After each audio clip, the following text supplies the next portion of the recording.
And yet, 3 hours later, nothing.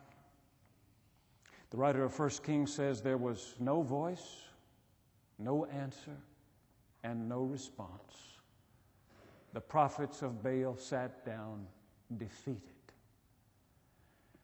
And then Elijah, the Lord's only prophet, said to the people, "Come closer," as if to say, "Let me show you how it's done." He stacked up the altar of the Lord that had been thrown down, those 12 fire-blackened stones representing the 12 tribes of Israel. He stacked dry wood on top of the altar, slaughtered his bull, and laid the pieces on top of the wood.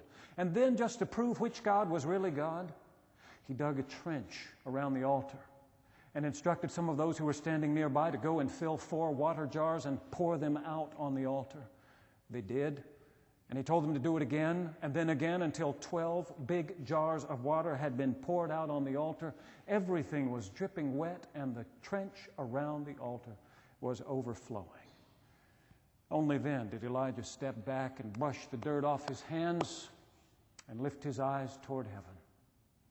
"O Lord, God of Abraham, Isaac, and Jacob, let it be known this day that you are God in Israel, and that I am your servant, and that I have done all this at your bidding.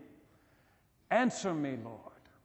Answer me so that this people may know that you are God."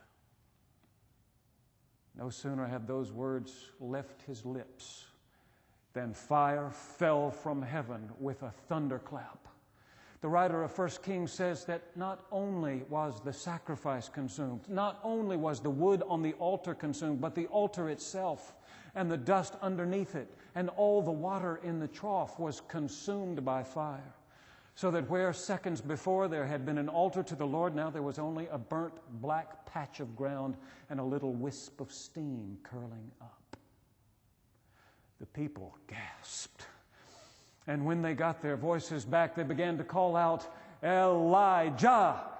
Elijah!" which in Hebrew means the Lord, Yahweh, is God. "Quick," said Elijah, "quick! Don't let the prophets of Baal escape." They were running down over the edge of the hill, and the people ran after them and caught up with all of them, all 450. They brought them down to a dry creek bed, and there, with a sword, Elijah lopped off every head until there was none left. At the end of it all, he stood there, bloody, exhausted, having completely eliminated a false religion from the land of Israel. And in the silence that followed, after a 3.5-year drought, God's blessed, healing, life-giving rain began to fall.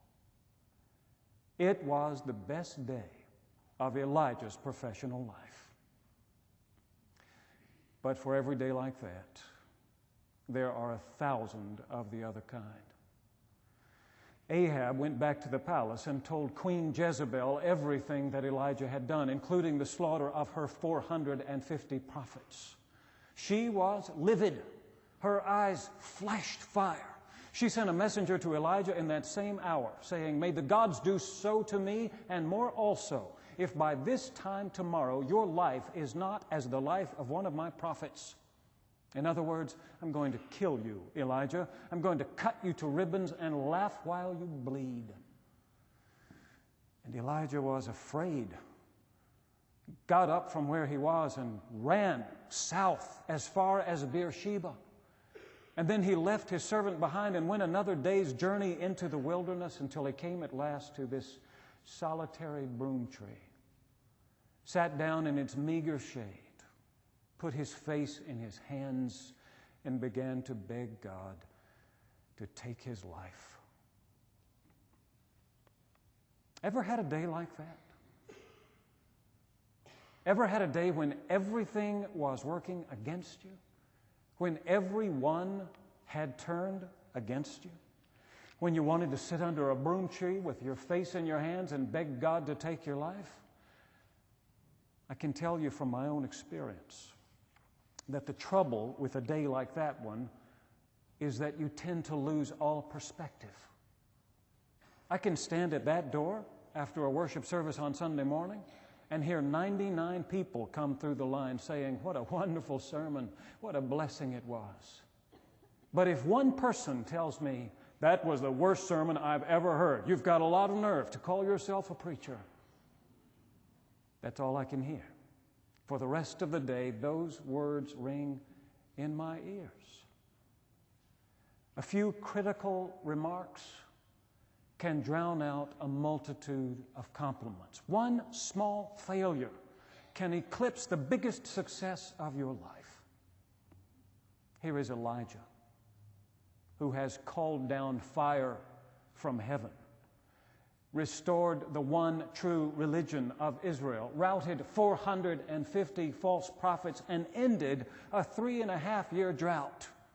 Now sitting under a broom tree with his face in his hands because one woman wants him dead. Eventually he falls asleep in the shade. And let me just say that that's not a bad way to begin when you are discouraged. Get some rest. It may be that you are simply exhausted.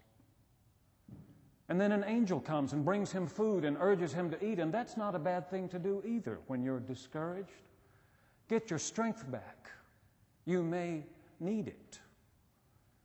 Elijah needed his strength. He traveled even farther into that wilderness and came to Mount Horeb, the mountain of God. And that's not a bad idea either when you're discouraged. Go to your holy place, the place where you have met God before, the place where you have the best chance of meeting Him again. Elijah went to Horeb. And when he was there, he heard the voice of the Lord asking this accusing question. "What are you doing here, Elijah?" Elijah answered in his own defense, "I have been very zealous for the Lord, the God of hosts. For the Israelites have forsaken your covenant and thrown down your altar and killed your prophets with the sword. I alone am left, and they are seeking my life to take it away."